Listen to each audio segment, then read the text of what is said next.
صبح ہونے والی تھی۔ ہلکی ہلکی نارنجی کرنیں آسمان میں صاف دکھائی دے رہی تھیں۔ میں نماز پڑھ کر حسب معمول کھڑکی سے باہر بھائی کے گھر پر نظریں ٹکائے بیٹھی تھی۔ اب میں اس گھر میں تو نہیں جا سکتی تھی، لیکن پھر بھی وہاں سارا دن وقفے سے دیکھتی رہتی۔ میرا اپنے بھائی کے سوا ہے ہی کون تھا؟ کہتے ہیں کہ خون کا رشتہ کبھی ختم نہیں ہوتا، لیکن پچھلے 1 سال سے میرے بھائی نے مجھے نظر اٹھا کر بھی نہیں دیکھا تھا۔ جو مجھ سے کہتا تھا کہ شازی تمہیں نہ دیکھوں تو لگتا ہی نہیں کہ دن نکلا ہے۔ میرا بڑا بھائی مجھ سے 10 سال بڑا تھا، اس لیے مجھے بچوں کی طرح سے چاہتا تھا۔ والدین ہمارے تھے نہیں، اس لیے ہم دونوں ہی ایک دوسرے کا سہارا تھے۔ لیکن پچھلے 1 سال سے میرے بھائی کا خون شاید سفید ہو چکا تھا، یا پھر اولاد کی محبت کی خاطر وہ مجھے چھوڑنے پر مجبور تھا۔ وہ اولاد جسے میں نے ماں بن کر پالا تھا، اس بن ماں کے بچے پر میں نے اپنی ممتا نچھاور کر دی تھی، لیکن میرے بھتیجے عبداللہ نے مجھے وہ گھاؤ دیا تھا جس کی اذیت میں پل پل سہتی تھی۔ میں سامنے گھر کی طرف دیکھ رہی تھی اور اذیت بھرے گزرے لمحات کے بارے میں سوچ رہی تھی۔ اچانک ہی میں چونک گئی۔ بھائی کے گھر کا گیٹ آہستہ سے کھلا تھا اور وہاں سے کوئی نکلا اور بھاگنے لگا۔ روشنی اتنی زیادہ نہیں تھی کہ میں دیکھ پاتی کہ وہ کون ہے۔ وہ جو کوئی بھی تھا سڑک پر دوڑتے جا رہا تھا، مگر یک رک کر کونے میں بیٹھ گیا۔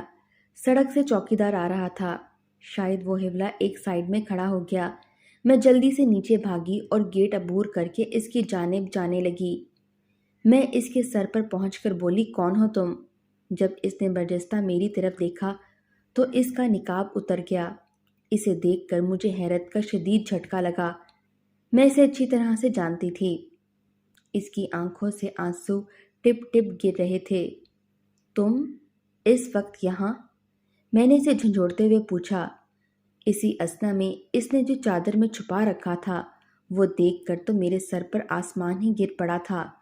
وہ تو میرا نام شازمینہ ہے۔ میں نے جب سے ہوش سنبھالا تھا بس بھائی جان کو ہی دیکھا تھا۔ انہوں نے میری پرورش کی تھی۔ ابھی 12 سال کی تھی کہ بھابھی فہمیدہ ایک بیٹے کو جنم دے کر اس دار فانی سے کوچ کر گئیں۔ یہ صدمہ ہم بہن بھائیوں کے لیے بہت بڑا تھا، مگر ہمیں ایک معصوم جان کو بھی سنبھالنا تھا۔ شروع میں بھائی بہت کوشش کرتے کہ وہ بچے کو سنبھالتے، مگر وہ مرد تھے، ان کو اپنا کاروبار بھی تو دیکھنا تھا۔ ایک دن وہ عبداللہ کو میری گود میں دے کر بولے، شازو بیٹا، آج سے عبداللہ تمہارے حوالے کر رہا ہوں۔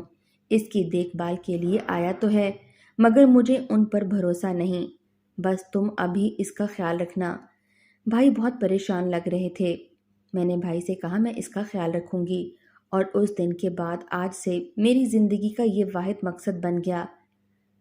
مجھے اس کی ہر چیز کی فکر ہوتی، اپنی پڑھائی کے ساتھ ساتھ میں اسے بھی سنبھالتی جیسے میں اس کی ماں بن چکی تھی۔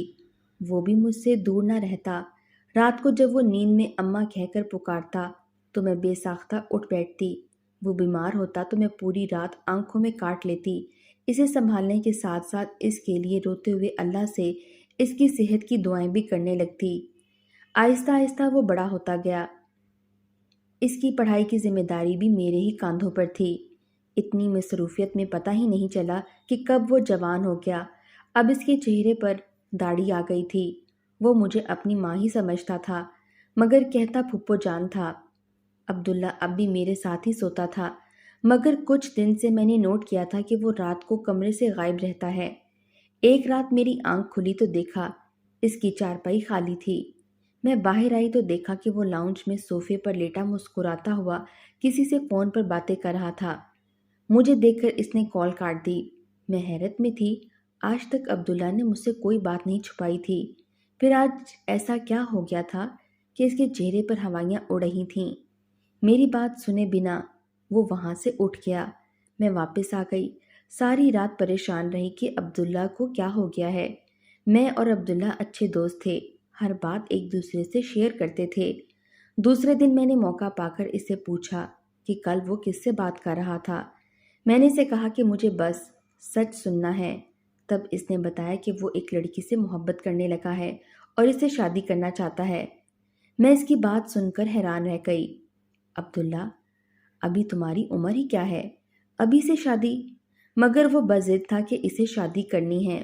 میں نے اسے بہت سمجھایا، اس طرح 2-4 دن کسی بھی لڑکی سے بات کر کے شادی نہیں ہوتی۔ میری بات اسے بری لگی، وہ مجھ سے خفا ہو گیا، لیکن مجھ سے کہا کچھ نہیں۔ ایک بار میں اس کی الماری سے کپڑے پریس کرنے کے لیے نکال رہی تھی جب اس کے موبائل پر کال آنے لگی۔ میں نے پلٹ کر دیکھا تو عبداللہ کمرے میں نہیں تھا۔ میں نے اس کا موبائل اٹھایا تو فاطمہ کا نام لکھا تھا۔ میں سمجھ گئی کہ یہ وہی لڑکی ہے جو میرے بھتیجے کے پیچھے پڑ گئی ہے۔ میں نے فون اٹھایا تو بنا میری آواز سنے ہی اس نے کہا کہ عبداللہ، مجھے 10,000 کی اشد ضرورت ہے، مجھے کسی بھی طرح سے 10,000 بھجوا دو۔ اس لڑکی کی بات سن کر میں سمجھ گئی کہ یہ لڑکی پیسے کی خاطر میرے بیٹے جیسے بھتیجے کو بیوقوف بنا کر پیسے لینا چاہتی ہے۔ میں نے کہا تمہیں شرم نہیں آتی یوں لڑکوں سے باتیں کرتے ہوئے، ان سے پیسے مانگتے ہوئے؟ کیا تمہارے ماں باپ نے تمہیں یہی تربیت دی ہے؟ میری بات اور آواز سن کر وہ کچھ ثانیے تو کچھ نہیں بولی۔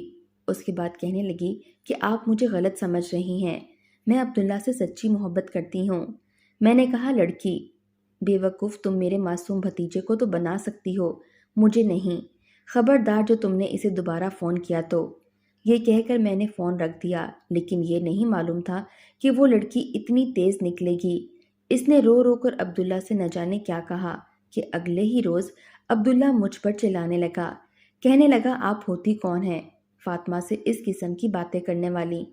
آپ نہ تو میری ماں ہیں اور نہ ہی میری ماں بننے کی کوشش کریں۔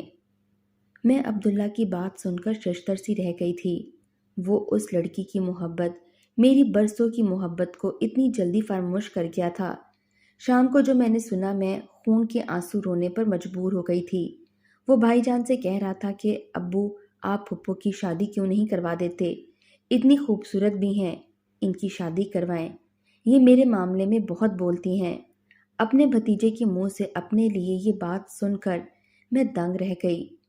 ادھر بھائی کو بھی چپ لگ گئی۔ عبداللہ بیٹے، کیسی باتیں کر رہے ہو؟ شرم آنی چاہیے تمہیں۔ شازمینہ کی شادی نہیں ہو سکتی۔ کیوں ابو، ایسی کیا وجہ ہے؟ وہ حیران تھا۔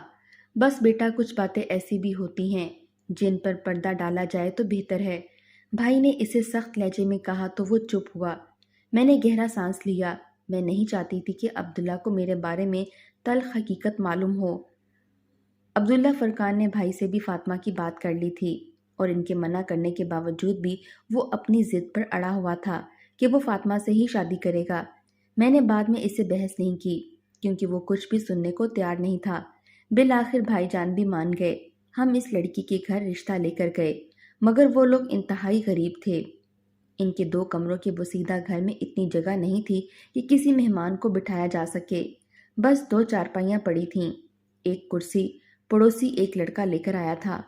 لڑکی جس کا نام فاطمہ تھا انتہائی حسین تھی۔ اسے دیکھ کر میرے چہرے پر بھی مسکراہٹ آ گئی۔ واقعی عبداللہ یوں ہی اس کا دیوانہ نہیں بنا تھا، مگر نہ جانے کیوں لڑکی بہت گھبرائی ہوئی تھی، حالانکہ اسے خوش ہونا چاہیے تھا۔ میں نے دیکھا لڑکی کے چہرے پر کافی پسینہ تھا، جبکہ ان دنوں موسم ذرا ٹھنڈا تھا۔ وہ اپنا چہرہ بھی چھپا کر بیٹھی تھی۔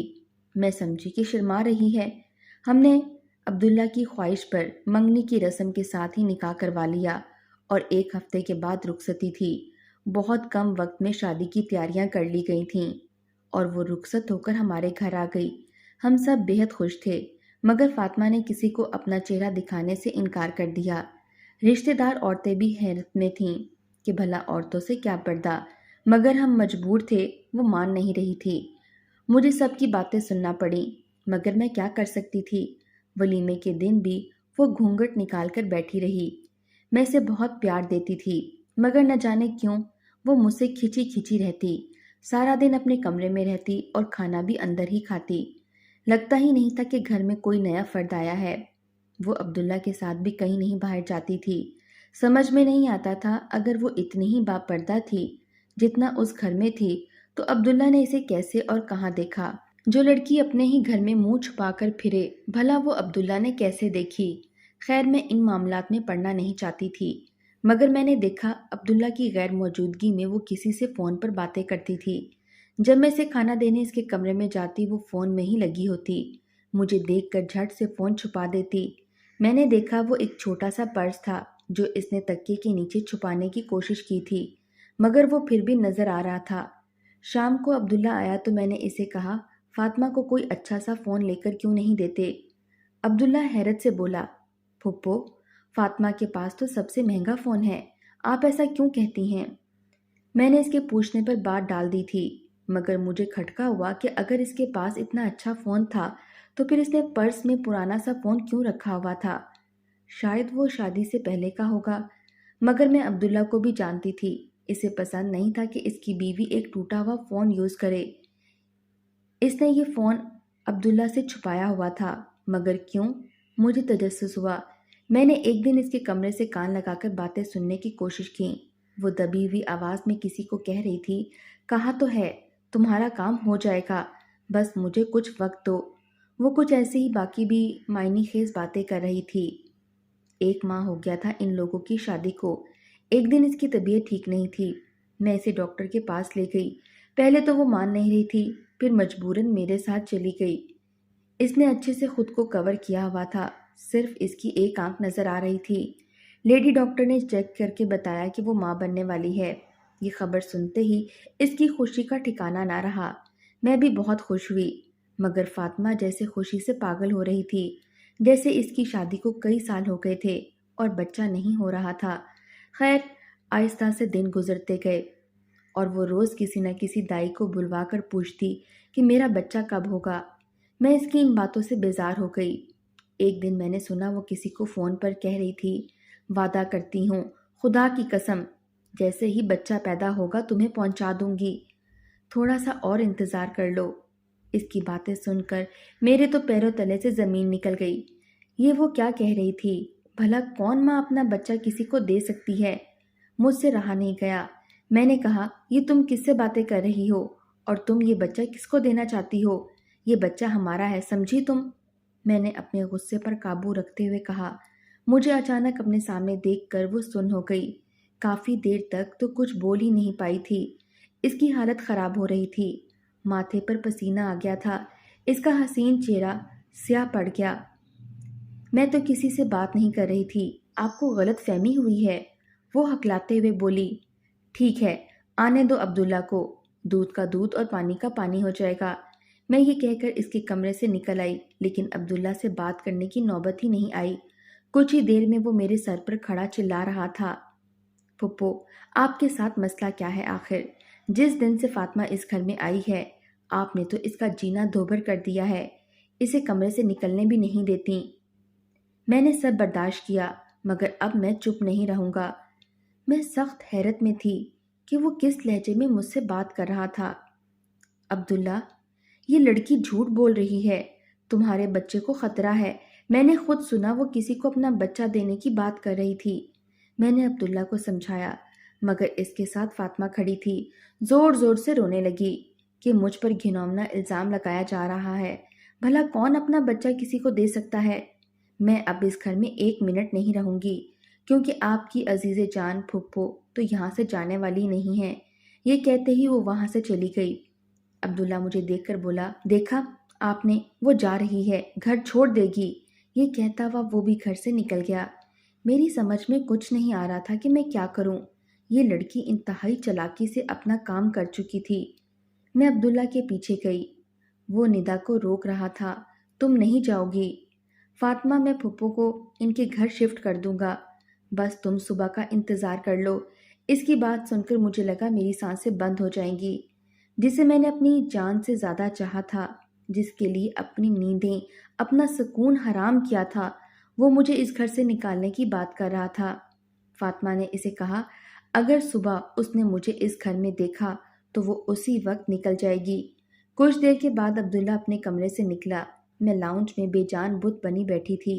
وہ آیا اور کہا، پھپھو، آپ کا گھر خالی پڑا ہے، آپ وہاں جا سکتی ہیں، میں ابھی انتظام کرواتا ہوں، بس صبح ہی چلی جائیے گا۔ میں ملازم کو کہتا ہوں آپ کا سامان بھی وہاں شفٹ کر دے۔ وہ کہتا ہوا وہاں سے نکل گیا۔ شاید ملازم کو بتانے جا رہا تھا کہ میرا سامان یہاں سے نکالے۔ میں بے جان قدموں کے ساتھ اپنے کمرے میں گئی۔ میں نے اپنا ضروری سامان اٹھایا، اپنے گھر کی چابیاں لیں۔ میرے بابا نے 2 مکان بنوائے تھے، ایک جیسے اور ساتھ ہی ایک میرے لیے، ایک بھائی کے لیے۔ ان کا کہنا تھا کہ بھائی بہن پڑوس میں رہیں گے۔ ابا کو تو زندگی نے مہلت نہیں دی تھی۔ میرا گھر پھر بھائی نے اچھے سے تعمیر کروایا اور کرائے پر چڑھا دیا، مگر پچھلے 2 ماہ سے وہ خالی پڑا تھا۔ کرائے دار جا چکے تھے، اب کوئی اچھی فیملی نہیں مل رہی تھی انہیں یہ گھر دیتے، لیکن اب وقت آ گیا تھا کہ میں خود ہی اپنے گھر چلی جاؤں۔ آج مجھے اتنے دن ہو گئے تھے یہاں شفٹ ہوئے۔ 1 ہفتہ پہلے عبداللہ کو بیٹا ہوا تھا، مگر میں وہاں نہیں گئی تھی، لیکن مجھے اچھی طرح اندازہ تھا کہ عبداللہ میرے بنا خوش نہیں ہے۔ چند دن پہلے میں اپنے کمرے میں سو رہی تھی۔ میرے گھر کی چابیاں ان لوگوں کے پاس بھی ہوتی تھیں۔ مجھے تھوڑی دیر کے بعد لگا کوئی میرے کمرے میں آیا تھا۔ کبھی مجھے اپنے پیروں پر نمی کا احساس ہوا۔ میں سمجھ گئی کہ وہ عبداللہ ہے۔ اسے اپنی غلطی کا احساس ہو گیا ہے۔ اسے میری یاد آئی تھی۔ میرے قدموں میں بیٹھا مجھ سے معافیاں مانگ رہا تھا، مگر میں جان کر انجان بنی رہی۔ میں نے ایسا ظاہر کیا کہ میں گہری نیند میں ہوں۔ میرا دل تڑپ رہا تھا۔ دل کیا کہ اسے سینے سے لگا لوں، مگر پھر وہ دن یاد آ گیا جب اس نے مجھے گھر سے نکالا تھا۔ تبھی میں نے ان لوگوں سے دور رہنے کا فیصلہ کیا تھا، ان کی زندگی میں مداخلت کرنا چھوڑ دی تھی۔ اس دن کے بعد سے عبداللہ بھی نہیں آیا، بھلے وہ مجھے کتنا ہی یاد کرتا تھا، مگر اس کی انا اسے مجھ سے بات کرنے سے روکتی تھی۔ لیکن آج جب میں نے فاطمہ کو اس حالت میں دیکھا تو مجھ سے رہا نہیں گیا۔ اس کے ہاتھ میں بچہ تھا، وہ کہیں جا رہی تھی۔ اس نے بتایا کہ وہ اسے ڈاکٹر کے پاس لے کر جا رہی تھی، مگر میں سمجھ گئی کہ وہ غلط بیانی کر رہی ہے۔ اسے کھینچتی ہوئی اپنے گھر کے اندر لے آئی۔ بچہ اسے چھینا۔ میں جانتی تھی یہ بچہ کسی کو دینے جا رہی تھی۔ سچ سچ بتا دو فاطمہ، ورنہ ابھی پولیس کو فون کروں گی اور سب اگلوا لیں گے وہ تم سے۔ پولیس کے نام پر اس کا رنگ فک ہو گیا۔ وہ نیچے بیٹھ کر زاروں قطار رونے لگی، تب اپنے بچے کو گود میں لیے پاگلوں کی طرح چومنے لگی۔ میں نے کہا، اگر تم اپنے بچے سے اتنی ہی محبت کرتی ہو تو پھر تم کیسے اس کو دینے جا رہی تھی؟ اس نے مجھے بتایا کہ وہ سخت مشکل میں ہیں۔ وہ اپنے والد کی موت کے بعد جاب ڈھونڈنے نکلی تھی۔ وہاں ایک جگہ جاب تو مل گئی تھی۔ یہ لوگ اسے کچھ سامان دیتے، یہ گھر پر جا کر دینا ہے یا کسی جگہ سے سامان اٹھانے کا کام ہوتا، اسے اچھا معاوضہ مل جاتا۔ خوش تھی کہ آسان سا کام ہے، آنے جانے کا کرایہ کمپنی دیتی، مگر سیل نہیں تھا کہ وہ جو سامان لاتی ہے اور لے جاتی ہے۔ وہ کیا تھا؟ دراصل یہ ڈرگ سمگلنگ کی ایک کمپنی تھی اور وہ بری طرح سے پھنس چکی تھی۔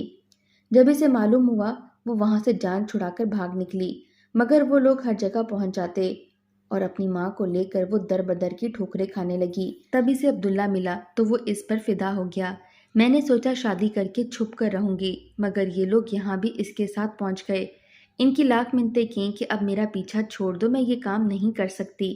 بچوں کی سمگلنگ کرنا ایک انتہائی گھناؤنا کھیل ہے، مگر انہوں نے کہا کہ ہم اس شرط پر تمہارا پیچھا چھوڑیں گے کہ تم اپنا پہلا بچہ ہمیں دو گی۔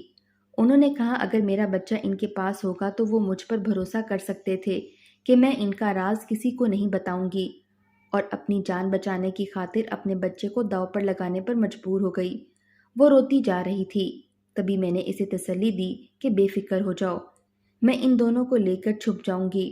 اسی وقت میں نے سامان پیک کیا اور اسے لے کر وہاں سے نکلی۔ میں اسے حیدرآباد لے کر آئی۔ وہاں ایک گھر کرائے پر لے کر ہم ساتھ رہنے لگے۔ وہ اپنے بچے پر جان چھڑکتی تھی، مگر ہمیں وہاں رہتے ہوئے 2 ماہ ہو چکے تھے کہ ایک دن میں بازار سے واپس آئی تو دیکھا منا بیڈ پر پڑا رو رہا تھا۔ فاطمہ کہیں نہیں تھی اور پھر وہ کہیں نہیں ملی۔ میں نے عبداللہ سے رابطہ کیا، وہ بھی آ گیا۔ عبداللہ بہت پریشان تھا، اسے علم ہو گیا تھا۔ میرے پیر پکڑ کر وہ بہت رویا، بولا پھپھو مجھے معاف کر دیں۔ میں اسے معاف نہ کرتی تو کیا کرتی، میں نے اسے بہت پیار سے پالا تھا۔ عبداللہ اب میرے لیے رشتے دیکھ رہا تھا۔ ایک دن میں نے سوچا کہ اسے سچ بتا دیتی ہوں۔ میں 15 سال کی تھی جب مجھے ایک گہری چوٹ آئی تھی۔ پہلے تو یہ چوٹ معمولی سی تھی، مگر پھر زخم بڑھنے لگا تو پتہ چلا کہ مجھے رسولی ہو گئی ہے۔ اسی وجہ سے میری جان بچانے کے لیے ڈاکٹرز کو ایک ایسا آپریشن کرنا پڑا جس کی وجہ سے میں ہمیشہ کے لیے بانجھ ہو گئی۔ یہی وجہ تھی کہ میں شادی نہیں کر سکتی تھی۔ جو بھی رشتہ آتا ہم انہیں سچ بتاتے اور پھر وہ پلٹ کر نہ آتے۔ سب جانتے تھے کہ میں بانجھ ہوں، ایسے میں کون مجھ سے شادی کرتا۔ یہ سن کر عبداللہ کی آنکھوں میں آنسو آ گئے۔ پھپھو، آپ بانجھ نہیں ہیں، میں آپ کا بیٹا ہوں۔ آج سے منع کو بھی آپ کے حوالے کرتا ہوں، یہ آپ کا ہے۔ اب سے اس پر میرا کوئی حق نہیں۔ میں نے منع کا ماتھا چوما اور سینے سے لگا لیا۔ کچھ دن کے بعد ایک رشتہ آیا جو عبداللہ کے دوست کے ماموں کا تھا۔ وہ میرے ہی ہم عمر تھا۔ ان کا ایکسیڈنٹ ہو گیا تھا اور اتفاقاً وہ بھی کبھی باپ نہیں بن سکتے تھے۔ وہ کسی کو دھوکے میں نہیں رکھنا چاہتے تھے۔ ہم دونوں کا دکھ ایک ہی تھا۔ میری سادگی سے ان کے ساتھ نکاح ہو گیا۔ شادی کا تحفہ عبداللہ نے میری گود میں رکھا۔ اسے دیکھ کر میں رو پڑی۔ منا ہی اب میرا بیٹا ہے۔ اتنا حسین تحفہ مجھے عبداللہ نے دیا تھا۔ میں اور میرا شوہر بہت خوش تھے۔